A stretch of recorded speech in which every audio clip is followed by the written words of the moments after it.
2006ஆம் ஆண்டுக்கு நடந்த தொண்டமானார் paper FWGC பேப்பரில் டிஸ்கஷன் தான் நாங்கள் பார்க்குறோம். ஓகே, இந்த பேப்பரை வச்சுக்கொண்டு நான் உங்களுக்கு என்ன செய்ய சொன்னால் முதல் 3 பாடத்துக்குரிய தியரி வந்து 2 மணி நேரத்தில் ரிவைஸ் பண்ணி முடிக்கப்போம். இப்போ நீங்கள் படிக்கக்குள்ள பார்த்தீங்கன்னு சொன்னால் நிறைய விஷயம் நாங்கள் படிப்போம். தியரி என்று பார்க்கலாம், நாங்கள் நிறைய விஷயம் படிப்போம். எங்களுக்கு எல்லா விஷயமும் கேள்விக்கு வருமானு கேட்டால் இல்லை. அதில் ஒரு குறிப்பிட்ட அளவான விடயங்கள் மட்டும்தான் எங்களுக்கு திரும்ப திரும்ப கேள்விக்கு வரும். ஸோ நாங்கள் அந்த முக்கியமான விஷயங்களை பார்த்துக்கொண்டு அதோட அந்த கேள்வியை நாங்கள் பார்ப்போம். சரியா? ஓகேடா, நாங்கள் இப்போ வந்து முதலாவது கேள்வியை பார்ப்போம். சரியா? இந்த முதலாவது கேள்வியை பார்த்தீங்கன்னு சொன்னால் நுண்ணலை கதிர்ப்பின் அலைநலம் சம்பந்தமாக ஒரு கேள்வி வந்து வந்துருக்கு. சரி, நான் பெஸ்ட்டாக இருக்கிற தியரியை உங்களுக்கு சொல்லிட்டு இது சம்மந்தமான விளக்கத்தை நாங்கள் பார்ப்போம். ஓகே, இப்போ இதில் இந்த கேள்வியை பொறுத்த வரைக்கும் இந்த கேள்வி எந்த பகுதிக்குள்ளே வந்திருக்குன்னு பார்த்தீங்கன்னு சொன்னால் உங்களோட சக்தி சொட்டாக்கம், இந்த குவான்டிசைசேஷன் ஆஃப் எனர்ஜின்னு சொல்லி நாங்கள் படிச்சிருக்கோம். சக்தி சொட்டாக்கம் ஒரு விஷயம். ஓகே, அதோட உங்களுக்கு தெரியும் இந்த மாதிரி உருக்கள் என்ன மாதிரி உருக்கள் நீங்கள் படிச்சிருந்தீங்களா சின்ன விஷயம். அதில் இந்த நீள் போடுற மாதிரி தான் நாங்கள் கடைசியாக படித்த மாதிரி. அந்த நீள் போடுற மாதிரி என்ன சொல்கிறாங்கன்னு சொன்னால் கருவுக்கு, ஓகே, ஒரு அணுவுக்கு மத்தியில் வந்து கரு இருக்குது. இந்த கருவுக்கு வெளியில் நிலையான சக்தி பரிமாணங்களுடைய சக்தி மட்டங்களில் இலத்திரன்கள் வலம் வருதுன்னு சொல்லி சொல்கிறாங்க. ஓகே, அதோட உங்களுக்கு தெரியும் இந்த கருவிலிருந்து வெளிநோக்கி போக சக்தி மட்டங்கள்ற சக்தி பரிமாறி என்ன செய்யும் கூடிக்கொண்டு போகும். இப்போ இது வந்து பார்த்தீங்கன்னா N1 N2 இது N3 N4 இப்படி வந்து முடிவிலி வரைக்கும் சக்தி மட்டங்கள் இருக்கு. அது உங்களுக்கு தெரியும். இப்போ இதில் வந்து பார்த்தீங்கன்னு சொன்னால் நான் உங்களுக்கு விளங்குறதுக்காக முதலாவது சக்தி மட்டத்தில் சக்தியை வந்து நாங்கள் பூச்சியம். ஸோ இது வந்து எங்களுக்கு அண்ணளவாக ஒரு 1000 நாங்கள் சொல்லலாம். இது 1500, இது 1750. சரியா? உங்களுக்கு விளங்குறதுக்காக தான் என்ன பெருமதி, இது உண்மையான பெருமதி இல்லை. இப்போ நம்ம கருவிலிருந்து வெளிநோக்கி போக என்ன நடக்க போது சக்தி மட்டங்கள்ற சக்தி பெருமதி கூடிக்கொண்டு போகும். அதே சமயம் என்ன ஒரு விஷயம் உங்களுக்கு தெரியணும், 2 சக்தி மட்டங்களுக்கு இடையிலான சக்தி வேறுபாடு ஏறத்தாழ அரைவாசிக்கு சமனாக குறைவடைஞ்சு கொண்டு போகும். இப்போ இதில் பார்த்தீங்கன்னு சொன்னால் 0 1000, இப்போ இடையில வித்தியாசம் அவ்வளோ 1000, இந்த வித்தியாசம் 500, இது 250. ஸோ சக்தி மட்டங்களுக்கு இடையிலான சக்தி வேறுபாடு குறைவடைஞ்சு கொண்டு போகுது. அதே சமயம் சக்தி மட்டங்களோட சக்தி பெருமதி கூடிக்கொண்டு போகும். சரி, இது உங்களுக்கு தெரிஞ்ச விஷயம். அடுத்த விஷயம் நாங்கள் இந்த சக்தி சொட்டாக்கத்துக்குள்ளே வருவோம். இப்போ உங்களுக்கு தெரியும் இலத்திரன்கள் வந்து ஒரு சக்தி மட்டத்திலேருந்து இன்னும் ஒரு சக்தி மட்டத்துக்கு போகலாம். அந்த செயற்பாடை நாங்கள் சொல்லுவோம் அரட்டல் என்று சொல்லுவோம். ஒரு அணுவிலிருந்து நீங்கள் ஃபுல்லாக இலத்திரனை ரிமூவ் பண்ணுறீங்களாக இருந்தால் அதை நாங்கள் சொல்லுவோம் அயனாக்கம் என்று சொல்லி. இப்போ இந்த இலத்திரங்கள் ஒரு சக்தி மட்டத்திலிருந்து இன்னும் ஒரு சக்தி மட்டத்துக்கு போகக்குள்ள இலத்திரங்கள் ஒரு சக்தி N1 N2 தாழ் சக்தி மட்டத்திலேருந்து உயர் சக்திக்கு போகிறார். இப்போ சக்தி குறைஞ்ச நிலையிலிருந்து சக்தி கூடிய நிலைக்கு போகிறார். இப்போ சக்தி குறைஞ்ச நிலையிலிருந்து சக்தி கூடிய நிலைக்கு போகணுமாக இருந்தால் அவர் என்ன செய்யணும், மேலதிக சக்தியை உறிஞ்சணும். ஸோ ஒரு இலத்திரன் தாழ் சக்தி மட்டத்திலிருந்து உயர் சக்தி மட்டத்துக்கு போவதாக இருந்தால் அது மேலதிக சக்தியை உறிஞ்சும். அதே சமயம் ஒரு உயர் சக்தி மட்டத்தில் இருக்கிற இலத்திரன் தாழ் சக்தி மட்டத்துக்கு வருதாக இருந்தால் அது மேலதிகமான சக்தியை என்ன செய்யணும், காணல் செய்யணும். என்றால் அது சக்தி கூடிய நிலையிலிருந்து சக்தி குறைஞ்ச நிலைக்கு போகும். இப்படி இந்த உள்ளடக்கப்படுகின்ற வெளியேற்றப்படுகின்ற சக்திகள் தொடர்பாக சரியா எங்களுக்கு 2 விஞ்ஞானிகள் கருத்துக்களை தெரிவிச்சிருக்காங்க. முதலாவது பார்த்தீங்கன்னு சொன்னால் மேக்ஸ் பிளாங்க், ஏறத்தாழ 1900ஆம் ஆண்டளவில் மேக்ஸ் பிளாங்க் என்ற விஞ்ஞானி என்ன சொல்கிறாருன்னு சொன்னால், இப்படி இலத்திரங்கள் ஒரு அணுவில் இருக்கிற இலத்திரங்கள் ஒரு சக்தி மட்டத்திலேருந்து இன்னும் ஒரு சக்தி மட்டத்துக்கு போகக்கூடும். இந்த வெளியிடப்படுற சக்திகள் வந்து தொடர்ச்சியற்ற பொட்டலங்களாக வெளியிடப்படுதுன்னு சொல்கிறார். அதாவது பேக்கேஜாக இப்படி வெளியிடப்படுற இந்த தொடர்ச்சியற்ற பொட்டலங்களை வந்து அவர் ஃபோட்டான்கள்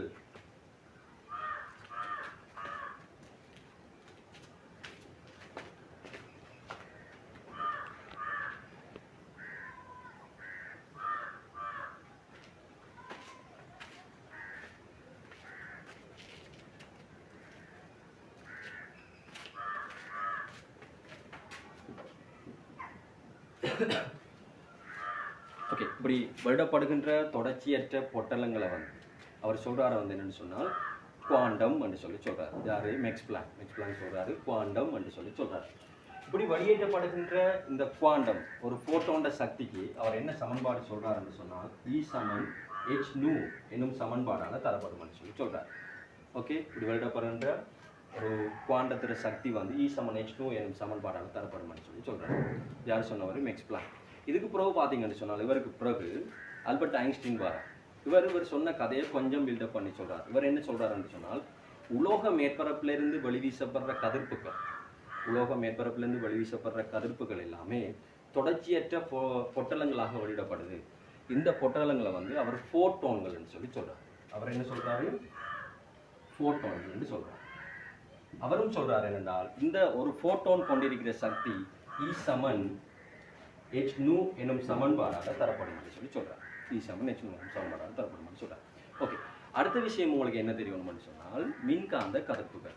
இந்த மின்காந்த கதிர்ப்புகள்னா நீங்கள் ஓயில இருந்து படிச்சு வர விஷயம் என்ன? மின்காந்த கதிர்ப்புகள் என்றது வந்து என்னன்னு சொன்னால் மின்புலம் காந்தப்புலம் ரெண்டுக்குமே செங்குத்தாக உருவாக்கப்படுறதுதான் இந்த மின்காந்த கதிர்ப்புகள். இந்த மின்காந்த கதிர்ப்புகளை பொறுத்த வரைக்கும் இந்த மின்காந்த கதிர்ப்புகள் யாவுமே குறுக்கலைகள். இந்த மின்காந்த கதிர்ப்புட வேகத்துக்கு நீங்கள் C சமன் F லாம்டான்னு சொல்லி ஓயில படிச்சிருந்தீங்க.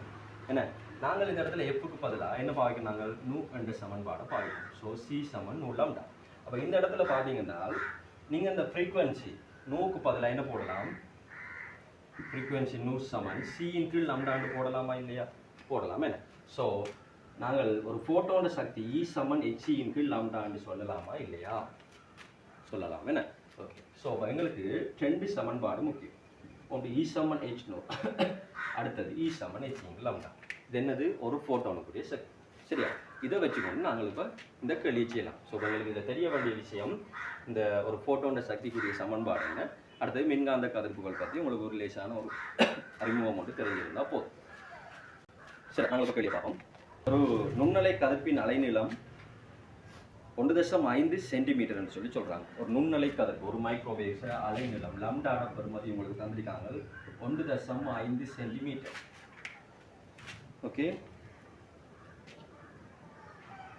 நுண்ணலை கண்ணாடி போன்று வெப்ப சக்தியை 12 ஜூல் செகண்ட் -1 எனும் வீதத்தில் வெளியேற்றுகின்றன. 12 ஜூல் செகண்ட் -1 எனும் வீதத்தில் சக்தியை வெளியிடனா என்ன அர்த்தம்? இப்போ ஒரு பொருள் வேகம் 10 மீட்டர் செகண்ட் -2 என்ன சொல்லுவீங்க? அந்த பொருள் ஒரு செகண்டுக்கு 10 மீட்டர் தூரம் போகும். ஸோ இது வந்து ஒரு செகண்டுக்கு எவ்வளோ சக்தியை வெளியிடப்படும்? 12 ஜூல் சக்தியை வெளியிடப்படும். ஸோ இது பார்த்தீங்கன்னா ஒரு செகண்டுக்கு வெளியிடுற சக்தி 12 ஜூல் சக்தி. அப்படி பார்த்தீங்கன்னு சொன்னால் இந்த கனலடப்பு ஒரு நிமிடத்துக்கு வேலை செய்யலாம். ஸோ ஒரு நிமிடம் அல்ல, எவ்வளோட 60 செகண்ட். அப்போ 60 செகண்டுக்கும் இது எவ்வளோ சக்தியை வெளிவிடணும்? 720 ஜூல் சக்தியை இது வெளிவிடணும். எவ்வளோ சக்தியை வெளிவிடணும்? 720 ஜூல் சக்தியை வெளிவிடணும். இப்போ இந்த 720 ஜூல் சக்தியும் எப்படி வருது? எங்களுக்கு ஃபோட்டோன்கள் தான் கொண்டு வந்து கொடுக்கும். என்ன, இது ஒரு ஃபோட்டோனால் கொடுக்கலுமா? இல்லை, ஒரு குறிப்பிட்ட எண்ணிக்கையான ஃபோட்டோன்கள் சேர்ந்து தான் எங்களுக்கு இந்த சக்தியை கொடுக்குது. ஸோ என்ன எண்ணிக்கையான ஃபோட்டோன்கள்?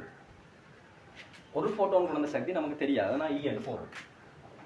அப்படி என்ன எண்ணிக்கையான ஃபோட்டோன்கள் கொடுத்த சக்தி தான் எவ்வளவு? எங்களுக்கு 720 ஜூல். ஸோ எங்களுக்கு ஒரு ஃபோட்டோனோட சக்தி தெரிஞ்சால் நாங்கள் என்ன செய்யலாம்? எத்தனை ஃபோட்டோன்கள் இந்த சக்தியை கொண்டு வந்ததை நாங்கள் கண்டுபிடிக்கலாமா இல்லையா? கண்டுபிடிக்கலாம். என்ன, ஸோ எங்களுக்கு என் சமன் என்னென்னு வரப்போகுது? 720க்கு E என்று வரப்போகுது.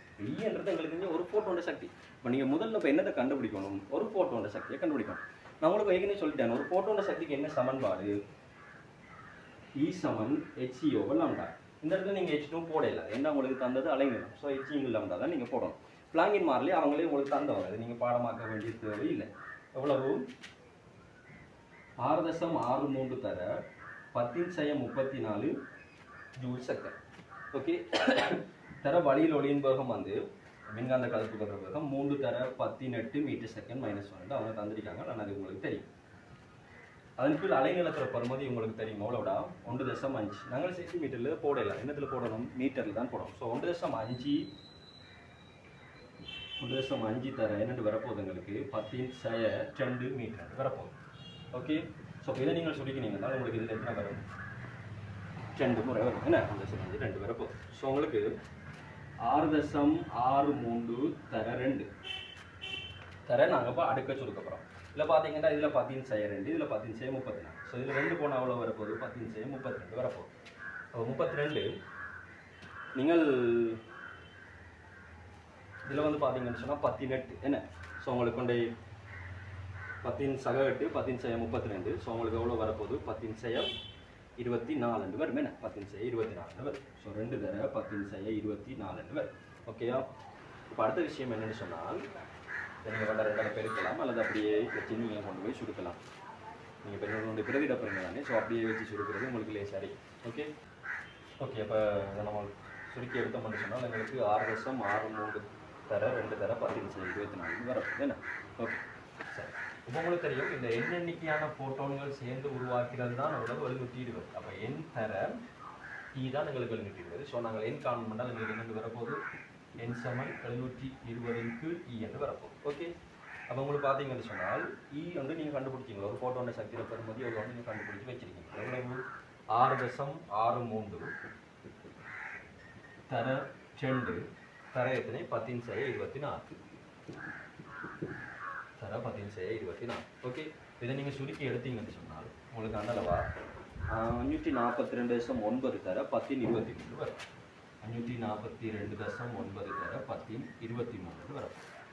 ஓகே, ஸோ இதை நீங்கள் அந்தளவா என்னன்னு மட்டும் தட்டலாம் 9 தானே. ஸோ 543.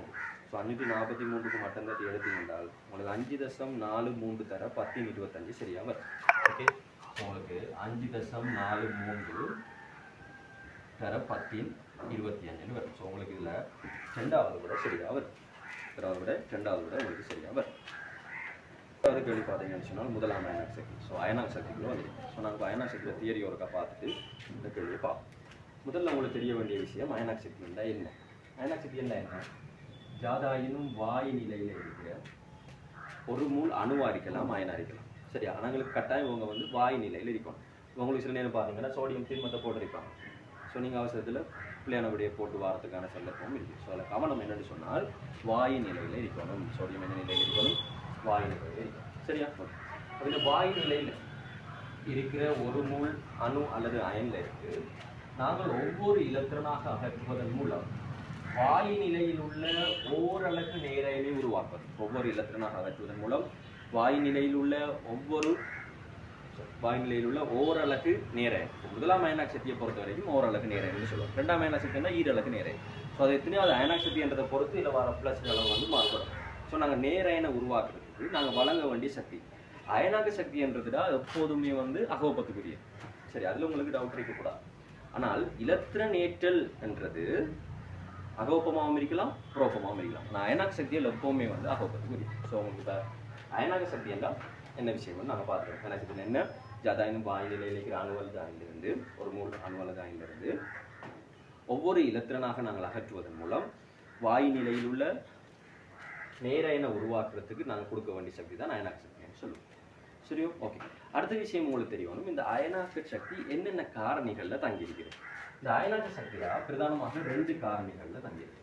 ஒன்று அணுவார், 2வது இலத்திரன் இல்லை. சரியா, 2வது இலத்திரன் இளமை. முதலாவது வந்து என்னது ஆறு. இப்போ அணுவாரையை பொறுத்த வரைக்கும் அணுவாரைண்டா என்ன, கருவுக்கும் இறுதி ஓட்டில் இருக்கிற இலத்திரன்கள், இறுதி ஓட்ட இலத்திரன். சரியா, கருவுக்கும் இறுதி ஓட்டுக்கும் இடையிலான தூரம் வந்து நாங்கள் சொல்லுவோம். என்ன, இறுதி ஓட்டு இலத்திரனுக்கும் இடையிலான தூரம் தான் அணுவாரை. ஸோ இந்த ஆரை கூட என்ன நடக்கும், இந்த கருவுக்கும் இந்த இறுதி ஓட்டில் இருக்கிற இலத்திரனுக்குமான கவர்ச்சி குறைவடையும். அதாவது ஒரு இலத்திரன் மீதான விளைவு கவர்ச்சி தான் நாங்கள் சொல்லுவோம் பயன்படு கருவேற்றம், செட் எஃபெக்டிவ்னு சொல்லுவோம். என்ன, பயன்படு கருவேற்றம் என்ன நடக்கும், போக குறை. ஸோ இப்போ அயனாக் சக்தினா நாங்கள் முதல்ல எந்த இலத்திரனை நாங்கள் கொடுங்கிறது, இறுதி ஓட்டில் இருக்கிற இலத்திரன் தான் நாங்கள் தூக்கப்படுறோம். ஸோ இந்த இறுதி ஓட்டு இலத்திரனுக்கும் இந்த கருவுக்குமான தூரம் கூட கவர்ச்சி குறையப்படும். ஸோ நாங்கள் கொஞ்சம் சக்தியை கொடுத்தால் அந்த இலத்திரன் தானாக கலந்து வரும். ஸோ உங்களுக்கு தெரிய வேண்டிய விஷயம் என்னென்னா, ஆரை கூடினால் அயனாக்கு சக்தி குறைவடையும். சரியோ, இதால தான் கூட்டம்பளியை பார்த்தீங்கன்னு சொன்னால் அயனாக் சக்தி குறைவடைஞ்சு கொண்டு. ஏனென்றால் கூட்டம்பளியை ஆரை என்ன செய்யும், கூடும். சக்தி மட்டங்கள் எண்ணிக்கை கூடுறதால ஆரை கூடும். ஸோ ஆரை கூடுறதால அயனாக் சக்தி குறைஞ்சு கொண்டு போகும். இது உங்களுக்கு தெரிஞ்ச விஷயம். அடுத்த விஷயம், இப்போ ஆவர்த்தன வழியை பார்த்தீங்கன்னு சொன்னால் ஆவர்த்தன வழியை என்ன செய்யணும், ஆரை என்ன செய்யணும், ஆவர்த்தன வழி ஆரை குறையணும். இப்போ ஆவர்த்தன வழி ஆரை குறையுதுன்றால் அயனாக் சக்தி என்ன செய்யணும், கூடணும். ஆனால் ஆவர்த்தன வழியை அயனாக் சக்தி சீராக குறையாது. ஆவர்த்தன வழி அயனாக் சக்தி ஒரு சீரான வளைநறி மாறலை காட்டும். அதுவும் 2ஆம் 3ஆம் ஆவர்த்தனங்களுக்கு. அதுக்கு என்ன காரணம் என்று பார்த்தீங்கன்னு சொன்னால் இந்த இலத்திரன் நிலையத்துக்கு தான் காரணம். இப்போ உங்களுக்கு தெரியும் இந்த உறுதி முழு நிரம்பல் அரை நிரம்பல் NH2, அடுத்தது NH2 NP3, அடுத்தது NH2 NP6. இது கூட்டம் 2, அடுத்தது வந்து கூட்டம் எத்தனை 15, அடுத்தது கூட்டம் 18. சரியா, இவங்களுக்கு வந்து பார்த்தீங்கன்னா ஒரு சடுதியான அதிகரிப்பு இருக்கும். ஏனென்று சொன்னால் இவங்க உறுதியான இலத்திரனில் இருக்கிறாங்க. ஸோ ஒரு உறுதியான இலத்திரன் நிலையிலிருந்து நாங்கள் ஒரு இலத்திரனை பிடுங்கி விட்டோம்னு சொன்னால் அவர் உறுதி என்ன செஞ்சிடும், குலைஞ்சிடும். ஸோ எந்த ஒரு மூலகமும் தன்னை உறுதியை வந்து குறைக்கிறதுக்கு விரும்பாது. ஸோ அதால் நாங்கள் இதுக்கு கொஞ்சம் கூடிய அளவான சக்தியை கொடுக்க வேண்டி வரும். ஸோ ஆவர்த்தனம் வழியே சீரான வலைநெறி மாறலை காட்டும் 2ஆம் 3ஆம் ஆவர்த்தனங்கள். அடுத்த விஷயம் உங்களுக்கு தெரிய வேண்டது இந்த தொடர் அயனாக் சக்தி. என்ன தொடர் அயனாக் சக்தின்னு சொன்னால், நாங்கள் வந்து இலத்திரனை வந்து தொடர்ச்சியாக அகற்றி கொண்டு போகிறது, ஒரு அணுவிலிருந்து இலத்திரனை அடுத்தடுத்து அகற்றி கொண்டு போகிறத நாங்கள் சொல்லுவோம் தொடர் அயனாக் சக்தின்னு சொல்லுவோம். சரியா? இந்த தொடர் அயனாக் சக்தியை பொறுத்த வரைக்கும் குறித்த ஒரு மூலகம் அல்லது நீங்கள் அயனுக்கு எடுத்தால் அது கூடிக்கொண்டே போகும். இப்போ பாருங்க, சோடியத்தின் I1ன்றது சோடியம் வாயுவிலிருந்து ஒரு இலத்திரன் அகற்றி என்னத்தை உருவாக்குறது, Na+ உருவாக்குறதாண்டா I1. இப்போ I2 நாங்கள் எங்கேருந்து இலத்திரன் தூக்கப்புறம் Na+ இருந்து நாங்கள் ஒரு இலத்திரன் அகற்றி இப்போ என்னத்தை எடுக்கப்புறம் Na2+ எடுக்கப்புறம். இது I2. இப்போ I1 விட I2 கட்டாயம் கூட தான் இருக்கும். ஏன் என்ன காரணம் என்று சொன்னால், சோடியத்தை விட சோடியத்திலிருந்து நாங்கள் Na+ கொண்டு வரதை விட Na+லேருந்து Na2+ கொண்டு வரது கஷ்டம். ஏனென்று சொன்னால் இந்த சோடியத்தின் ஆரையை விட Na+ ஆரை குறை. உங்களுக்கு தெரியும், கட்டாயம் ஒரு அணுவிட ஆரையை விட நேர என்ற ஆரை குறைவாகவும் எதிர என்ற ஆரை கூடவாகவும் இருக்கும். அதுக்கு என்ன காரணம்? அதுக்கு தான் உங்களுக்கு தெரியும், செட் எஃபெக்டிவ் பயன்பாடு கருவேற்றம்ன்றது செட் மைனஸ் சிக்மா என்ற சமன்பாடால் தரப்படும். செட் மைனஸ் சிக்மா என்ற சமன்பாடால் தரப்படும். என்ன இந்த சிக்மான்றது நாங்கள் சொல்லுவோம் திரையீட்டு விளைவு, செட்ன்றது நாங்கள் போடுறது புரோட்டான் எண்ணிக்கை அணுவன். இப்போ ஒரு அயனை உருவாக்கக்குள்ள உங்களுக்கு அணுவன் மாற போகிறது இல்லை. ஆனால் இலத்திரனை நீங்கள் அகற்ற இந்த திரையீட்டு விளைவோட பெறுமதி குறையும். ஸோ திரையீட்டு விளைவு குறைஞ்சாடா உங்களுக்கு என்ன நடக்கும், செட் மாற போகிறது இல்லை. ஸோ செட் எஃபெக்டிவ் கூடும், பயன்பாடு கருவேற்றம் கூடும். ஸோ பயன்பாடு கருவேற்றம் கூடுறதால எங்களுக்கு கவர்ச்சி கூட போகும், ஒரு இலத்திரன் மீதான விளைவு கவர்ச்சி கூட போகும். ஸோ அங்கே இலத்திரனை கொடுங்கிறது வந்து எங்களுக்கு கஷ்டமாக இருக்கும். ஸோ இதால் தான் தொடர் அயனாக் சக்தி பெருமதி தொடர்ச்சியாக என்ன செஞ்சு கொண்டு போகும் என்றால் கூடிக்கொண்டு போகும். ஓகே சரி, அவங்களுக்கு அடுத்தது தெரிய வேண்டிய விஷயம் என்ன சொன்னால், இந்த அயனாக்க சக்தி அதிகரிக்கிற ஒழுங்கு. இதில் வந்து 2 கிராஃப் இருக்குது. நீங்கள் ஓயிலேருந்து படித்து வாங்க. ஒரு கிராஃப் தான் நாங்கள் 2ஆம் மாதத்துக்கு 3ஆம் மாதத்துக்கு இருக்கிறப்பறம். ஓகே, அடுத்தது 2ஆம் அயனாக் சக்தி 3ஆம் அயனாக் சக்தி எல்லாம் கேட்டால் நீங்கள் அந்த கிராஃப்லேயே மாற்றிக்கொள்ளலாம். உங்களுக்கு 2ஆம் ஆவர்த்தனம் தனியாக கேட்டால் நீங்கள் ஒரு கிராஃபை திருப்பி பார்க்கலாம், 3ஆம் ஆவர்த்தனம் கேட்டால் ஒரு கிராஃபை திருப்பி பார்க்கலாம். உங்களுக்கு ரெண்டும் சேர்த்தமாய் கேள்வி வருமாக இருந்தால் நான் உங்களுக்கு ஒரு ஓர்டர் ஒன்று தரேன். அந்த ஓர்டரை நீங்கள் ஞாபகம் வச்சுக்கொண்டீங்கன்னு சொன்னால் நீங்கள் மொத்தமாக வரக்குள்ள விடையை போடணும். சரிதானே? ஓகே, இந்த கிராஃப் உங்களுக்கு தெரியும் ஆல்ரெடி, இது ஓயிலேருந்து படித்து வர விஷயம். இதில் வந்து பார்த்தீங்கன்னு சொன்னால் I1 பொறுத்த வரைக்கும் சரி, அடுத்த விஷயம் உங்களுக்கு தெரியும்டா, இந்த I1 முதலாம் அயனாக் சக்தி I1 முதலாம் அயனாக் சக்தி கூடினது எந்த கூட்டம், முதலாம் அயனாக் சக்தி குறைஞ்சது எந்த கூட்டம். முதலாம் அயனாக் சக்தி கூடினது எந்த கூட்டம் என்று பார்த்தீங்கன்னா உங்களோட 18ஆம் கூட்ட மூலங்களுக்கு தான் என்ன கூட வரைக்கும் முதலாம் அயனாக் சக்தி கூட வரைக்கும். நாங்கள் 18 அல்லது 0ஆம் கூட்டம்னு சொல்லலாம் தானே. ஸோ உங்களுக்கு எந்த அயனாக் சக்தி கூடன்னு பார்க்கணுமாக இருந்தால் நீங்கள் அதிலிருந்து ஒன்றை கழிச்சு விட்டீங்கன்னா சரி. முதலாம் அயனாக் சக்தி என்று கேட்டால் 0ஆம் கூட்டம். எது குறைஞ்சது என்று கேட்டால் இப்போ முதலாம் அயனாக் சக்தி என்ன முதலாம் கூட்டம். எந்த நம்பர் கேட்குறாங்களோ அதுதான் குறைஞ்சதாக காணப்படும். சரியோ? ஸோ குறைஞ்சது வந்து எத்தனாம் கூட்டமாக இருக்கும் உங்களுக்கு, முதலாம் கூட்டமாக இருக்கும். அதே மாதிரி I2 எடுத்துக்கொண்டீங்கன்னு சொன்னால் I2 கூடினது நீங்கள் என்ன சொல்லணும், 2லேருந்து ஒன்றை கழிக்கணும். அப்போ எத்தனாம் கூட்டம், முதலாம் கூட்டம் தான் I2 கூடினதாக இருக்கும். I2 குறைஞ்சதை பார்த்தீங்கன்னு சொன்னால் I2 குறைஞ்ச எத்தனை இருக்கும், 2ஆம் கூட்டமாக இருக்கும். அதே நம்பருக்கு கூட்டம் குறைஞ்சதாக இருக்கும். சரியா? ஓகே, இப்போ பார்த்தீங்கன்னா ஏன் I1 வந்து 18ஆம் கூட்டத்துக்கு கூட, என்ன காரணம், ஏன் I1 18ஆம் கூட்டத்துக்கு கூடன்னு பார்த்தீங்கன்னு சொன்னால் அவங்களுக்கு புள்ளிமி அமைப்பு NH2 NB6 என்ற இலத்திரன் நிலைப்பில் இருக்குது. ஆல்ரெடி உறுதியான இலத்திரன் நிலைப்பில் இருக்கிறார். ஸோ அதிலிருந்து நாங்கள் இலத்திரனை தூக்குறது கஷ்டம். அடுத்த விஷயம், இந்த கீழே விட நியோனுக்கு ஏன் குறைய, அது உங்களுக்கு தெரியும். ஒரே கூட்டம் உள்ளதான், கூட்டம் வழியே கீழே போக்கில் 6 என்ன செய்யும், கூடும். ஸோ 6 கூடுறதால அயனாக் சக்தி குறைஞ்சு வந்து போகும். சரியா? இப்போ இதில் வந்து உங்களுக்கு இது 2ஆம் ஆவர்த்தனம். 3ஆம் ஆவர்த்தனம் பண்ணோம்னா நீங்கள் இந்த இடத்துல யாரை போடுவீங்க, சோடியத்தை போடுவீங்க. இந்த இடத்துல நீங்கள் மைக்னீசியத்தை போடுவீங்க, இந்த இடத்துல அலுமினியத்தை போடுவீங்க, இந்த இடத்துல சிலிக்கன், இந்த இடத்துல பாஸ்பரஸ், இந்த இடத்துல கந்தகம், இந்த இடத்துல குளோரின், இந்த இடத்துல உங்களுக்கு ஆவர்த்தனம். சரியோ? அப்போ அடுத்த ஆவர்த்தனம் கேட்டால் நீங்கள் அடுத்த ஆவர்த்தனத்தை போடுவீங்க. ஸோ உங்களுக்கு ஒரு ஆவர்த்தனத்துக்குள்ள கேள்வி கேட்குறாங்களா இருந்தால் உங்களுக்கு பார்த்தோன்னே விலங்கு நான் இது ஒரே ஆவர்த்தனமா வேறு ஒரு ஆவர்த்தனமா, ஒரே ஆவர்த்தனத்தை கேட்டால் நீங்கள் இந்த கிராஃபை போடணும், கிராஃபை போட்டு விடைய போடணும். சரியோ? ஓகே, அடுத்தது இப்போ உங்களுக்கு I2 கேட்குறாங்களா என்ன, இது I1க்கு ஓகே. இப்போ I2 கேட்டால் என்ன செய்வீங்க, I2 கேட்டால் எனக்கு தெரிச்சா ஒன்றும் இல்லைடா. இப்போ I2 கூடினது எத்தனையாம் கூட்டம் மூலம், முதலாம் கூட்டம் மூலம் தானே I2 கூட. ஸோ அப்போ நாங்கள் என்ன செய்வோம் என்றால் இந்த கூடின இடத்துல வந்து முதலாம் கூட்டத்தை கொண்டு வருவோம். ஸோ இப்போ உங்களுக்கு ஹீலியம் இருந்த இடத்துல பார்த்தீங்கன்னு சொன்னால் உங்களுக்கு யார் வரும் என்றால் லித்தியம் வரப்போம். ஓகே, அப்போ I2 கேட்டாலும் உங்களுக்கு இந்த இடத்துல இப்போ யார் வரும்? லித்தியம் வரும். I2 குறைஞ்சதாக 2ஆம் கூட்டம், இந்த இடத்துல உங்களுக்கு பெரிலியம் வரும். இனி அப்படியே நீங்கள் மூலகங்களை போட்டு கொண்டு போனீங்க என்றால் சரி. சரியா?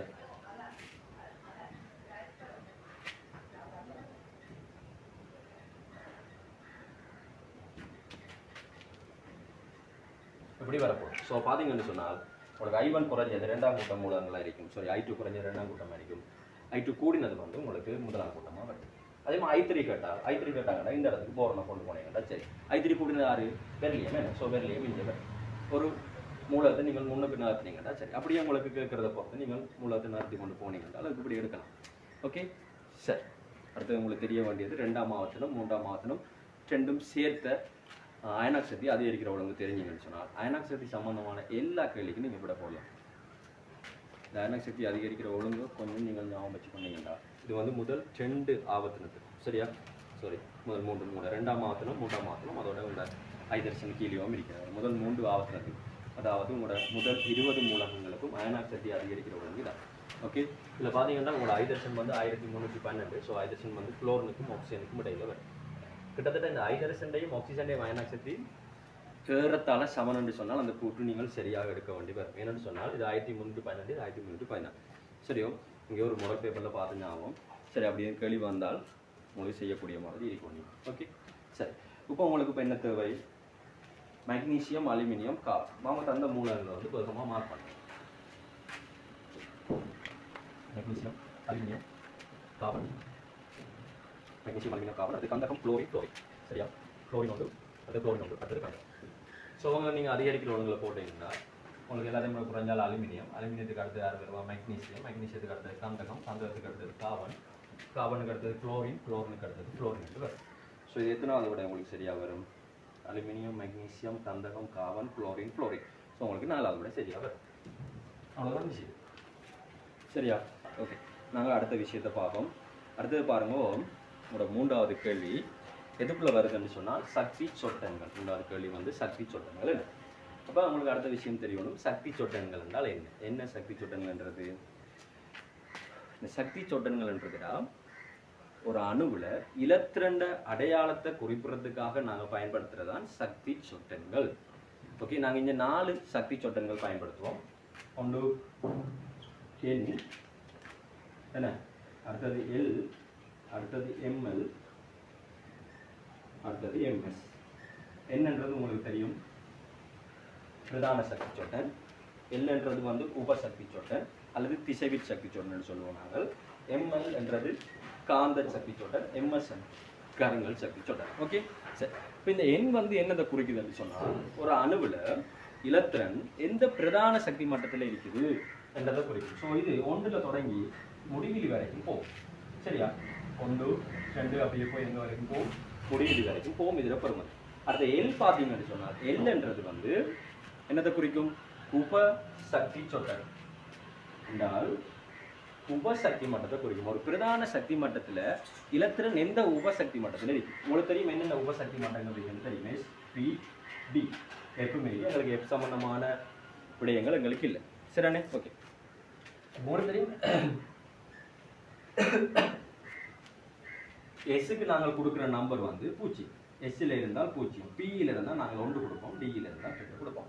அடுத்து பார்த்தீங்கன்னு சொன்னால் எம்எல். எம்எல் என்றது வந்து ஒரு பிரதான சக்தி மட்டத்தில் எந்த உபசக்தி மட்டத்தில் எந்த ஒழுக்கில் இருக்கின்றதை குறிப்பிடும். சரி, அதாவது ஒரு உபசக்தி மட்டத்தில் இருக்கிற ஒபிட்டலில் எந்த ஒபிட்டலில் இவர் இருக்காருன்றதை குறிப்பிடுறது தான் எம்எல். இப்போ நீங்கள் எஸ் எடுத்துக்கொண்டீங்கன்னு சொன்னால் எஸ்ஸுக்கு வந்து உங்களுக்கு தெரியும் எத்தனை ஒபிட்டல் இருக்கும்? ஒரு ஒபிட்டல் தான் இருக்கும். ஆனால் பியை நாங்கள் எடுத்துக்கொண்டால் பியில் வந்து 3 ஒபிட்டல் இருக்கும். டியை நாங்கள் எடுத்துக்கொண்டால் டியில் வந்து எங்களுக்கு 5 ஒபிட்டல் இருக்கும். சரியா? டியில் வந்து எங்களுக்கு 5 ஒபிட்டல். இதில் எந்த ஒழுக்குகளில் ஒரு இருக்காருன்றதை குறிப்பிடுறதுக்கு நாங்கள் பயன்படுத்துகிறது தான் எம்எல். நாங்கள் சரியாக நடுப்பட்டியில் அவங்க இருப்பாங்களா இருந்தால் நாங்கள் சொல்கிறது 0 என்று சொல்லுவோம். அங்கே இருந்தால் -1 -2 சொல்லுவோம். இது +1 +2. சரியோ? அடுத்தது வந்து பார்த்தீங்கன்னா எம்எஸ். எம்எஸ் என்றது வந்து கரங்கல் சக்தி சொட்டன். அதாவது ஒரு அணுக்குள்ள ஒபிட்டலுக்குள்ள இலத்திரங்களை என்ன செய்யும் என்று சொன்னால் ஸ்ப்ரிங் பண்ண மாதிரி சுழற்சி அடைஞ்ச மாதிரி தான் காணப்படும். சரியோ? இது வலஞ்சுழியாக சுழற்சி அடைஞ்சால் பிளஸ் காஃப், இடஞ்சுழியாக சுழற்சி அடைஞ்சால் மைனஸ் காஃப். சரியானே? அதை நாங்கள் அல்லது மேல் நோக்கி இருந்தால் பிளஸ் காஃப் என்றும் கீழ் நோக்கி இருந்தால் மைனஸ் காஃப் என்றும் சொல்லுவோம். என்ன? மேல் நோக்கி இருந்தால் பிளஸ் காஃப், கீழ் நோக்கி இருந்தால் மைனஸ் காஃப். அடுத்த விஷயம் என்னன்னு சொன்னால், ஒரு ஒழுக்கில் வந்து இலத்திரன்கள் வந்து ஒரு ஒபிட்டருக்குள்ள இலத்திரன் வந்து ஒரே திசையில் ரெண்டுமே ஒரே திசையில் இருக்கலாம். கட்டாயம் ஒரு ஆள் வந்து மேல் நோக்கி இருந்தால் கட்டாயம் கீழ் நோக்கி இருக்கணும் சொல்ல, மற்றால் கட்டாயம் கீழ் நோக்கி இருக்கணும். அதாவது ஒரு ஆளுக்கு ப்ளஸ் காவாக இருந்தால் கட்டாயம் மற்ற ஆளுக்கு என்ன இருக்கணும் மைனஸ் காவ். ஏன்னு சொன்னால் இந்த இலத்திரன்கள் சுழற்சி அடைப்புல பார்த்தீங்கன்னு சொன்னால் காந்தப்புலம் உருவாக்கப்படும். இப்படி உருவாக்கப்படுற காந்தப்புலம் சரியா ரெண்டு பேரும் ஒரே திசையில் சுழற்சி அடைவாங்களா இருந்தால் ஒரே முனையாக இருக்கும், வடமுனைவாக இருக்கும். ஸோ என்ன செய்யும், மொத்த முனைகள் தள்ளும். ஸோ ஒரே இடத்துல இருக்கலாது என்ன. ஸோ அதால் தான் ஒரு ஆள் வலஞ்சுள்ளியாக சுற்றினா கட்டாயம் மற்ற ஆள் என்ன சொல்லணும் இடஞ்சுள்ளியாக சுற்றும். இவ்வளவு தாண்டா சக்தி சொட்டன். ஓகே சரி, இதில் நாங்கள் வந்த கேள்வியை பார்ப்போம். n = 3. ஸோ n = 3 இருந்தால் எத்தனாவது பிரதான சக்தி மட்டும் 3ன்னு சொல்கிறாங்க. n = 3 அதோட பார்த்தீங்கன்னா ml = -1. அப்போ ml = -1 யாரை குறிக்கிறாங்கன்னு சொல்லுங்க. ml = -1 எதுக்கு வரலாம், pக்கு வரலாம், dக்கு வரலாம். sக்கு வருமா, sக்கு வரா. ஸோ அப்போ உங்களுக்கு என்ன வரப்போகுது, இதுக்கு ஒன்று 3p வரலாம், அடுத்தது 3d வரலாம். அதுலேயும் ml = -1க்குள்ள நீங்கள் p எடுத்தால் pயில் மேக்ஸிமம் எத்தனை இலத்திரன் வைக்கலாம், pயில் மேக்ஸிமம் 6 இலத்திரன். ஸோ இதில் 2 இலத்திரன் இருக்கலாம், இதில் 2 இலத்திரன் இருக்கலாம். ஸோ மேக்ஸிமம் இருக்கக்கூடிய இலத்திரன்கள் எண்ணிக்கை வந்து உங்களுக்கு எத்தனையாக இருக்கும், 4ஆக இருக்கும். ஸோ உங்களுக்கு எத்தனாவது விட சரியாக வரும், 2வது விட சரியாக வரும்.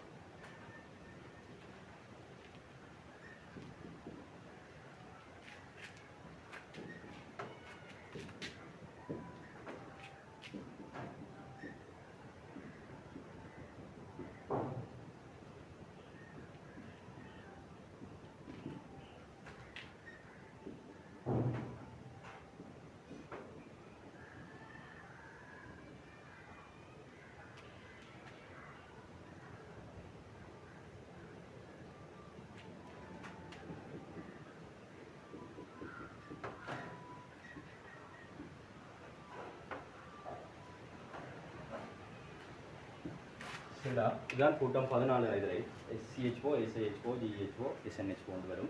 அடுத்த கூட்டம் 15 ஹைட்ரைட்டுகள், இது கூட்டம் 16 ஹைட்ரைட்டுகள். சரி, அந்த கூட்டம் 14, கூட்டம் 15, கூட்டம் 16 ஹைட்ரைட்டுகள்லேயே நீர் மட்டும்தான் திரவ நிலையில் காணப்படும். இது தவிர்த்த மிச்ச எல்லா ஹைட்ரைட்டுகளுமே வந்து வாயு நிலையில் தான் காணப்படும். சரி, அதுக்கான காரணம் என்னன்னு சொன்னால் நீரில் வந்து வலிமையான ஹைட்ரஜன் பிணைப்பு காணப்படுறதான் அதுக்குரிய காரணமாக இருக்குது. அடுத்து இந்த கூட்டம் 16 ஹைட்ரைட்டுகளில் பார்த்தீங்கன்னு சொன்னால் இந்த H2O மட்டும்தான் நச்சுத்தன்மையற்ற, மிச்ச எல்லா ஹைட்ரைட்டுகளுமே வந்து நச்சுத்தன்மையான ஆற்றலாக காணப்படுவாங்க. அடுத்தது வந்து இந்த கூட்டம் வழியே இந்த கூட்டம் 16 ஹைட்ரைட்டுகளை பொறுத்த வரைக்கும் அவங்களோட அமில வலிமை வந்து என்ன செய்யும் என்றால் கூடிக்கொண்டு போகும். ஏனென்று பார்த்தீங்கன்னு சொன்னால் கீழே போக இவங்களோட பிணைப்பு நீளம் இந்த மையானுக்கும் எச்சுக்குமான பிணைப்பு நீளம் கூடிக்கொண்டு போகும்.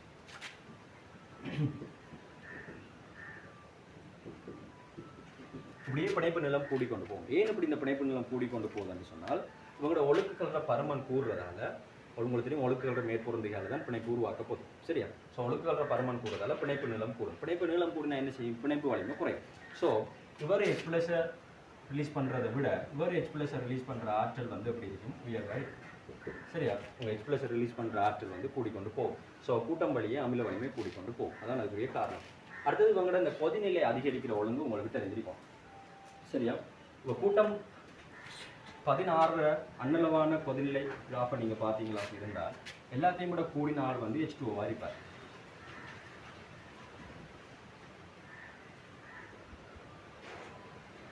சரிதானே? அதுக்கு அடுத்தது வந்து H2S, அதுக்கு அடுத்தது வந்து H2SC, அதுக்கு அடுத்தது H2T என்று வரும். அவங்க எல்லாத்தையும் கூட H2Oக்கு கூட இருந்ததுக்கான காரணம் என்னென்னு சொன்னால் இவரில் ஹைட்ரஜன் பிணைப்பு காணப்படுறது, மிச்சாக்கள்ல ஹைட்ரஜன் பிணைப்பு இல்லை. சரிண்ணே? இப்போ இதே ஒழுங்கில் கூறதுக்கு காரணம் என்னென்னு பார்த்தீங்கன்னா லண்டன் இடைக்காட்சி வந்து இதே ஒழுங்கில் கூடிக்கொண்டு போகும். ஓகே, இதுதான்டா கூட்டம் 16 ஹைட்ரைட்டுகள கொதிநிலை அதிகரிக்கிற ஒழுங்கு. அதுக்கான காரணம் என்னன்னு உங்களுக்கு தெரிஞ்சிருக்கும். சரியா? ஓகே சரி, ஓகே. அடுத்தது வந்து நாங்கள் கூட்டம் 15 ஹைட்ரைட்டுகள கொதிநிலை அதிகரிக்கிற ஒழுங்கை பார்ப்போம். கூட்டம் 15 பொறுத்த வரைக்கும் பார்த்தீங்கன்னு சொன்னால்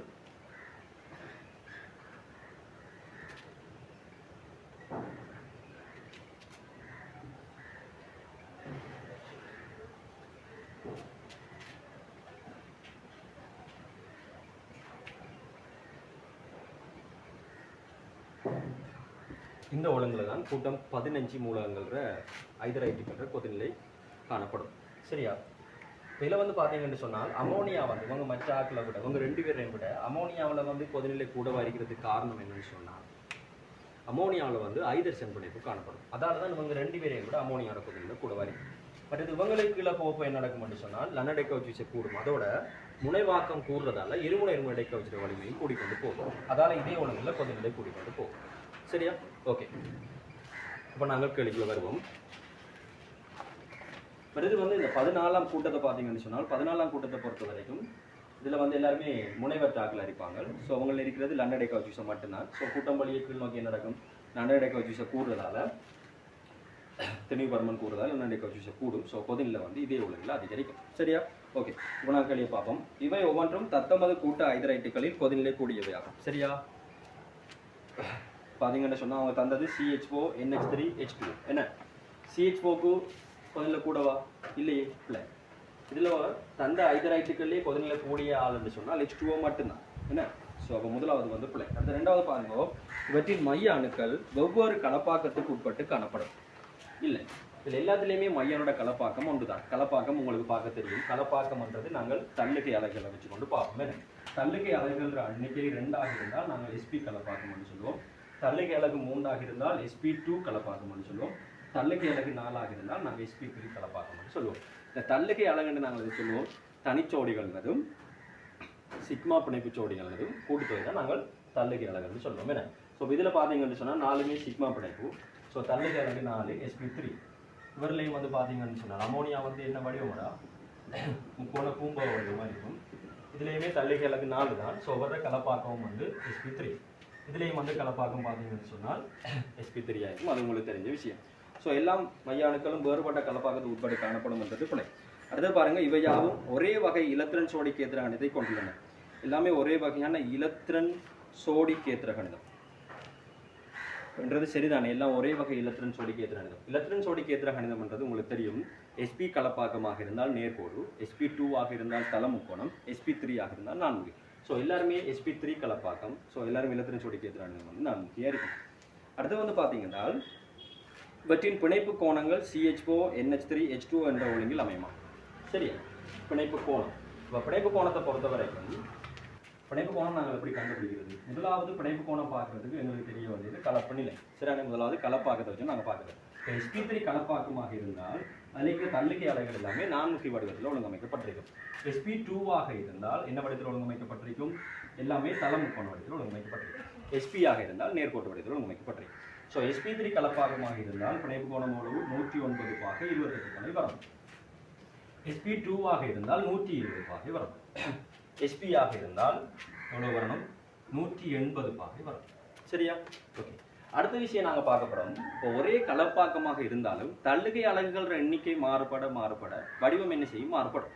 சரியா? இப்போ நாங்கள் SP3 எடுத்துக்கொண்டோம்னு சொன்னால் SP3 என்றது உங்களுக்கு தெரியும். 1 4 0 வரலாம், அல்லது 3 1 வரலாம், அல்லது 2 2 வரலாம். சரியா? இப்போ 4 0 மட்டும் பார்த்தீங்கன்னா CH4. இப்போ CH4ல வந்து எல்லா தனிச்சோடிகளும் வந்து பிணைப்பு சோடியாக காணப்பட போகுது. ஸோ CH4ல பிணைப்பு கோணம் எங்களுக்கு எவ்வளோ வரைக்கும் போகுது? 109 பாகை 28 கலை வரைக்கும். சரியா? ஒழுங்கான நான்முகியாக இருந்தால் 109 பாகை 28 கலை. அடுத்தது பார்த்தீங்கன்னா NH3 வந்து என்ன வடிவம்?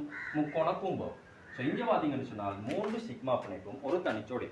ஸோ நாங்கள் என்ன செய்வோம்னு சொன்னால் ஒரு தனிச்சோடி வார சந்தர்ப்பத்தில் அந்த கலப்பு நிலைக்குரிய பிணைப்பு கோணம் இப்போ எவ்வளோ வரணும்? இது SP3 ஆக இருந்தால் 109 பாகை 28 கலை வரும். அப்போ இதில் ஒரு பிணைப்பு சோடி தனிச்சோடியாக மாறினபடியாக நாங்கள் என்ன செய்ய மாட்டோம்? அதுலேருந்து 2 கழிப்போம். ஸோ இதில் நாங்கள் 2 கழிச்சோம் மட்டும் சொன்னால் எங்களுக்கு அண்ணல்வாக 107 பாகை என்று வரும். அடுத்தது 2 பார்த்தீங்கன்னு சொன்னால் H2O. இப்போ H2O எடுத்துக்கொண்டீங்கன்னு சொன்னால் H2O வந்து கோணல் வடிவம். இப்போ இங்கே பார்த்தீங்கன்னா இங்கே 2 சோடி தனிச்சோடியாக மாறுது. 2 பிணைப்பு சோடி தனிச்சோடியாக மாறுது. ஸோ நாங்கள் எத்தனை கழிக்கணும்? 4 கழிக்கணும். இப்போ நீங்கள் அண்ணல்வா 4 கழிச்சிங்கன்னா 105 வரணும். ஆனால் உங்களுக்கு நீருக்கு தெரியும், நீருக்கு 104 எவ்வளோ இருக்கும்? 5 பாகை இருக்கு. சரியா? ஓகே, ஸோ இந்த பிணைப்பு கோணம் வந்து அமோனியாவோட CH4 கூட வரணும். CH4 விட எல்லாத்தையும் கூட குறைஞ்சது H2O அடுத்தது NH3க்கு அடுத்தது வந்து CH4 வரும். அவங்க தந்தது சரியா பாருங்க. அவங்க என்ன சொல்கிறாங்க? CH4 NH3 H2Oலாம் சொல்கிறாங்க. என்ற ஒழுங்கில் அமையுமா பிணைப்பு கோணம். ஸோ அது பிள்ளை என்ன. அடுத்தது பாருங்க, இவற்றின் மூலக்கூற்றிடை கவர்ச்சி விசைகளின் பருமன் CH4 H2O அமோனியா எனும் ஒழுங்கில் அமையும் சொல்றாங்க. சரியா? இல்லை, இதில் மூலக்கூற்றிடை கவர்ச்சி விசை பார்த்தீங்கன்னா CH4 வந்து ஒரு முனைவற்ற மூலக்கூறு. CH4ல இருக்கிறது வந்து என்னது, லங்கடை கவர்ச்சி விசை மட்டும்தான் என்ன. அடுத்தது பார்த்தீங்கன்னு சொன்னால் அமோனியா தான் வரும். மெயின் அமோனியா வந்து ஐதர்சன் பிணைப்பு இருக்குது. ஸோ அதுக்கு அடுத்தால் வந்து யார் வருவா, அமோனியா வரும். அமோனியாவுக்கு அடுத்தது பார்த்தீங்கன்னு சொன்னால் இது வரப்போது H2O வரப்போகுது. ஸோ துணையான இடைக்கவர்ச்சி அதிகரிக்கிற ஒழுங்கு பார்த்தீங்கன்னு சொன்னால் உங்களுக்கு தந்தது வந்து பிள்ளையாக வரும் என்ன. CH4 H2O அமோனியா என்ற ஒழுங்கில் அமையும்ன்றது பிள்ளை. ஸோ இந்த கேள்விக்கு உங்களுக்கு மிக பொருத்தமான விடையாக அமைகிறது 3வது விடையாக இருக்குது. நாங்கள் அடுத்தது 5வது கேள்வியை பார்ப்போம். இந்த 5வது கேள்வி பார்த்தீங்கன்னு சொன்னால் உங்களோட கல்குலேஷனில் வந்திருக்கு. இந்த கல்குலேஷனில் ஒட்சியேட்டல் தாழ்த்தல் என்று சொல்லி ஒரு பகுதி இருக்குது, உங்களுக்கு தெரியும். ஓகே, அதில் முதல்ல உங்களுக்கு தெரிய வேண்டிய விஷயம் என்னென்னா ஒட்சியேட்டல்னா என்ன, தாழ்த்தல்னா என்ன. ஒட்சியேட்டம்னா என்ன, Cu திண்மம் 2 இலத்திரனை இழந்து Cu2+ இதெல்லாம் ஒட்சியேட்டம்னு சொல்லுவோம். செப்பு இங்கே ஒட்சியேட்டப்படுது. அதாவது அது அணுவாக இருக்கலாம், மூலக்கூறாக இருக்கலாம், அயனாக இருக்கலாம். இலத்திரனை இழந்தால் அதை நாங்கள் சொல்லுவோம் ஒட்சியேட்டம்னு சொல்லுவோம். அதே மாதிரி ஒரு அணு அல்லது அயன் அல்லது மூலக்கூறு இலத்திரனை ஏற்றால் அதை நாங்கள் சொல்லுவோம் தாழ்த்தல்னு சொல்லுவோம். ஓகே, அடுத்த விஷயம், இந்த ஒட்சியேட்டல் தாழ்த்தல் ரெண்டுமே தனித்தனியாக நடக்க இயலாது. இந்த ஒட்சியேட்டல் தாழ்த்தல் ரெண்டுமே என்ன செய்யலாது, தனித்தனியே நடக்க இயலாது. ரெண்டுமே ஒரே நேரத்தில் தான் நடைபெறும். ஒரு ஆள் இலத்திரனை கொடுத்தால் மற்ற ஆள் இலத்திரனை என்ன செய்யணும், வாங்கக்கூடிய மாதிரி இருக்கணும். ஸோ இப்படி ஒட்சியேட்டம் தாழ்த்தல் ரெண்டும் நடக்கிற தாக்கங்கள் நாங்கள் சொல்லுவோம் தாழ்த்தேற்றல் தாக்கங்கள் சொல்லுவோம். அடுத்த விஷயம், எங்களோட கெமிஸ்ட்ரியில் இருக்கிற எல்லா தாக்கங்களும் தாழ்த்தேற்றல் தாக்கங்களான்னு கேட்டால் இல்லை. 3 வகையான தாக்கங்கள் வந்து தாழ்த்தேற்றல் தாக்கங்கள் இல்லை. இந்த ஒட்சியேற்ற நிலையில் மாற்றம் வராது. யார் யாருன்னு பார்த்தீங்கன்னு சொன்னால் ஒன்று வந்து வெப்ப பிரிகை தாக்கம், அடுத்தது நடுநிலை ஆக்கல் தாக்கம். இப்போ நடுநிலை ஆக்கல் தாக்கம் வந்து பார்த்தீங்கன்னா இப்போ NaOHக்கு நீங்கள் HCl சேர்க்குறீங்க, சேர்த்தா என்ன வரப்போது உங்களுக்கு NaCl H2O வரும். இப்போ இந்த ஒட்சியேற்ற நிலையில் மாற்றம் இருக்கான்னு பார்த்தாலும் இந்த ஒட்சியேற்ற நிலையில் மாற்றம் இல்லை. சரியோ? ஓகே, இது வந்து நடுநிலை ஆக்கல் தாக்கம். அடுத்தது வந்து பார்த்தீங்கன்னு சொன்னால் வீழ்படிவாதல் தாக்கங்கள். வீழ்படிவாதல் தாக்கங்கள் வீழ்படிவாதல் தாக்கங்கள் என்று சொன்னால் இப்போ நீங்கள் கொண்டு போய் Na2SO4ல பேரியம் குளோரைடை சேர்க்குறீங்க. ஓகே, பேரியம் குளோரைடை சேர்த்தால் உங்களுக்கு என்ன நடக்கும், BaSO4 பேரியம் சல்பேட் வந்து வீழ்படிவாகும். அதோட என்ன வரும் உங்களுக்கு NaC. சரியா? இப்போ இங்கே வந்து பார்த்தீங்கன்னு சொன்னால் ஒட்சியேற்ற நிலையில் மாற்றம் வராது. ஸோ அப்போ என்னென்ன தாக்கங்கள் ஒட்சியேற்ற நிலையில் மாற்றம் ஏற்படாது, ஒன்று வந்து வெப்ப பிரிகை தாக்கங்கள், அடுத்தது நடுநிலையாக்க தாக்கங்கள், அடுத்தது வந்து வீழ்படிவாத தாக்கங்கள். இங்கே வந்து ஒட்சியேற்ற நிலையில் எந்த விதமான மாற்றமும் வந்து என்ன செய்யாது, ஏற்படாது. சரியோ? அடுத்த விஷயம் உங்களுக்கு தெரியணும், ஒட்சியேற்றும் கருவிகள் தாழ்த்தும் கருவி. ஒட்சியேற்றும் கருவி என்ன, தாழ்த்தும் கருவி என்ன. ஒட்சியேற்றும் கருவின்னு சொன்னால் மற்றவங்களை ஒட்சியேற்றணும், அதே சமயம் தான் என்ன செய்யப்படும், தாழ்த்தப்படும். உதாரணமாக MnO4- எடுத்துக்கொண்டால் இது Mn2+ தாழ்த்தப்பட்டு கொண்டு இன்னும் ஒரு ஆளை வந்து ஒட்சியேற்றும். இப்போ நீங்கள் இதில் இதோட கொண்டு C2O4 சேர்த்து விட்டீங்களாக இருந்தால், ஒக்சலேட்டை சேர்த்து விட்டீங்களாக இருந்தால் என்ன நடக்கும், MnO4- அமில ஊடகமாக இருந்தால் Mn2+ தாழ்த்தப்படுற அதே சமயம் C2O4 CO2ஆக ஒட்சியேற்றப்படும். சரியா? அப்போ கட்டாயம் ஒரு ஆள் ஒட்சியேற்றப்பட்டால் மற்றால் என்ன செய்யணும், தாழ்த்தப்படும். ஸோ ஒட்சியேற்றும் கருவி கண்டால் தாங்கள் தாழ்த்தப்பட்டு கொண்டு மற்றவர்கள் ஒட்சியேற்றார்கள். தாழ்த்தும் கருவிகள் என்று சொன்னால் தாங்கள் ஒட்சியேற்றப்பட்டு கொண்டு மற்றவங்களை தாழ்த்துறார்கள். கொஞ்சம் C2O4 எடுத்துக்கொண்டிருந்தால் அது என்ன செய்யப்படுது, CO2ஆக ஒட்சியேற்றப்படுது. இந்த வர ஒட்சியேற்ற நிலை பார்த்தீங்கன்னு சொன்னால் +3, இது +3லேருந்து எங்கே போகுது, +4. So C2O4 CO2ஆக ஒட்சியேற்றப்படுது. அதே சமயம் MnO4- Mn2+ என்ன செய்யப்படுது, தாழ்த்தப்படுது. அப்போ இந்த இடத்துல இவர் ஒட்சியேற்றப்பட்டு கொண்டு MnO4- தாழ்த்துறாரு. ஸோ ஒட்சியேற்றும் கருவி என்றால் மற்றவங்களை ஒட்சியேற்றி கொண்டு தாங்கள் தாழ்த்தப்படணும். தாழ்த்தும் கருவி என்றால் மற்றவங்களை தாழ்த்தி கொண்டு தாங்கள் என்ன செய்யப்படும், ஒட்சியேற்றப்படும். இந்த ஒட்சியேற்றும் கருவிகள் என்னென்ன, அவங்க அமில கார ஊடகத்தில் என்னவா தொழிற்படுவாங்க, என்னவா மாறும்ன்றது உங்களுக்கு தெரியும். அடுத்த விஷயம், தாழ்த்தும் கருவி என்னென்ன, இந்த தாழ்த்தும் கருவிகள் அமில ஊடகத்தில் என்னவா மாறும், கார ஊடகத்தில் என்னவா மாறும்ன்றது உங்களுக்கு தெரியும். அடுத்து H2O2 பொறுத்த வரைக்கும் H2O2 வந்து ஒரு சிறந்த ஒட்சியேற்றும் கருவி, ஆனால் அது தாழ்த்தும் கருவியாகவும் தொழிற்படும். H2O2ஆல் வந்து எந்த ஊடகத்திலே, அமில ஊடகமாக இருக்கலாம், கார ஊடகமாக இருக்கலாம், நடுநிலை ஊடகமாக இருக்கலாம், எந்த ஊடகத்திலையும் ஒட்சியேற்றியாகவும் தொழிற்படையலும் தாழ்த்தியாகவும் தொழிற்படையலும். சரியா? ஓகே, இப்போ நாங்கள் கேள்விக்குள்ள வருவோம். இதில் பார்த்தீங்கன்னு சொன்னால் ஒரு அல்கோஹோலுக்கு வந்து KMnO சேர்த்து ஒட்சியேற்றுறாங்க. இது உண்மையிலே ஓர்கானிக்கில் இருக்கிற ஒரு தாக்கம்.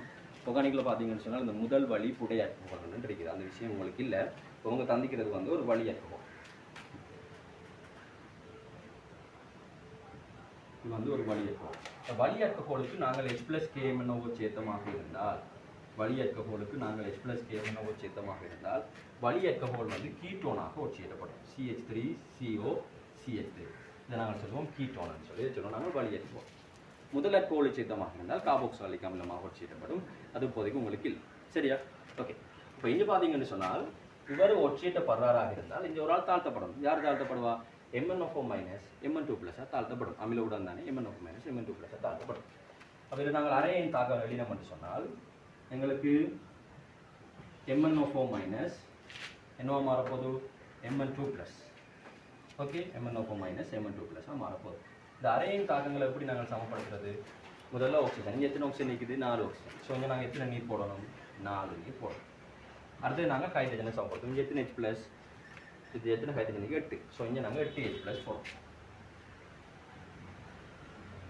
ஓகே, சக 8H+ போடுவோம். அடுத்து ஃபைனலாக வந்து நாங்கள் ஊடகத்தை சமப்படுத்துவோம். இப்போ ஊடகத்தை சமப்படுத்த பார்த்தீங்கன்னா இதில் ஒரு ப்ளஸ், இதில் 8+, இதில் ஒரு மைனஸ். இங்கே விளைவில் இருக்கிற ஏற்றம் வந்து பார்த்தீங்கன்னா 7+. இங்கே பார்த்தீங்கன்னா 2+. ஸோ இப்போ உங்களுக்கு இஞ்சாலையும் என்ன வரணும்? 2+ வரணும். என்றாலும் இது வந்து தாழ்த்தப்படுது இலத்திரன் என்ன சொல்லணும்? ஏற்கணும். ஸோ இஞ்சால பக்கம் தான் நாங்கள் இலத்திரனை போடணும். ஸோ இஞ்சால நாங்கள் இலத்திரனை போடப்போம். எத்தனை இலத்திரன் போடப்போம்? 5 இலத்திரன். 5 இலத்திரன் நாங்கள் போட்டோம்னு சொன்னால் எங்களுக்கு இஞ்சாலையும் 2+, இஞ்சாலையும் 2+. சரியோ? இதான் வந்து MnO4- தாழ்த்தப்படுறதுக்கான காரணம். ஸோ இதை நாங்கள் சொல்லுவோம் என்றால் தாழ்த்தல் அரையன் சமன்பாடு சொல்லுவோம். ஓகே, அடுத்தது ஒட்சியேற்றல் அரையன் சமன்பாடு. இங்கே யார் ஒட்சியேற்றப்படுறா? இந்த வலியற்கோள் கீட்டோனாக ஒட்சியேற்றப்படுது. வலியற்கோளில் கார்பனில் ஒட்சியேற்றம் என்ன? இந்த கார்பனால் வாரது 0, இந்த கார்பனால் வாரது 0, இதால் வாரது என்ன சொல்லுவோம்? +1, இதால் வாரது -1. சரி, ஸோ இதில் வந்து பார்த்தீங்கன்னா ஒரு ஒட்சியேற்றத்தில் 0. 0ல் இருந்து இதால் வாரது 0, இதால் வாரது 0, இதால் வாரது 2. ஸோ +2. இது 0ல் இருந்து +2 ஒட்சியேற்ற நிலைக்கு வருது. 0ல் இருந்து +2 ஒட்சியேற்ற நிலைக்கு வருதாக இருந்தால் எத்தனை இலத்திரன் நடக்குது? 2 இலத்திரன் நடக்குது. ஸோ இதில் ஒட்சியேற்றல் அரையின் சமன்பாடுகளில் நீங்கள் சொன்னால் CH3 CHOH CH3 ஆனது என்னவா மாறுது? CH3 CO CH3 மாறுது. கீட்டோனாக மாறுது. என்ன? ஸோ எத்தனை இலத்திரன் அப்படி இருக்கும்? 2 இலத்திரன். ஒருத்தரி நீங்கள் இந்த சமன்பாடை கூட்டி எழுதக்குள்ள இலத்திரங்கள் சமனாக இருக்கும். ஸோ நீங்கள் என்ன செய்யணும் என்றால் முதலாவது சமன்பாடை தர 2ஆல் பெருக்குவீங்கள், 2ஆவது சமன்பாடை தர 5ஆல் பெருக்குவீங்க. ஸோ அப்போ நீங்கள் கூட்டி எழுதக்குள்ள உங்களுக்கு எத்தனை வலியற்கோள் வரப்போகுது? 5. இப்போ ஒரு அல்கஹால் வந்து ஒட்சியேற்றப்படக்குள்ள 2 இலத்திரன். அப்படி 5 அல்கஹால் ஒட்சியேற்றப்படணும்னா எத்தனை இலத்திரன்? 10 இலத்திரன். ஸோ இவர ஒட்சியேற்றத்தின் போது சம்மந்தப்படுற இலத்திரங்கள் எண்ணிக்கை எத்தனை பார்த்தீங்கன்னா 10 இலத்திரங்களாக இருக்கு. சரியா? ஓகே, அவ்வளோதான்டா. ஸோ உங்களுக்கு எத்தனாவது விட சரியாக வரும்? 4வது விட சரியாக வரும்.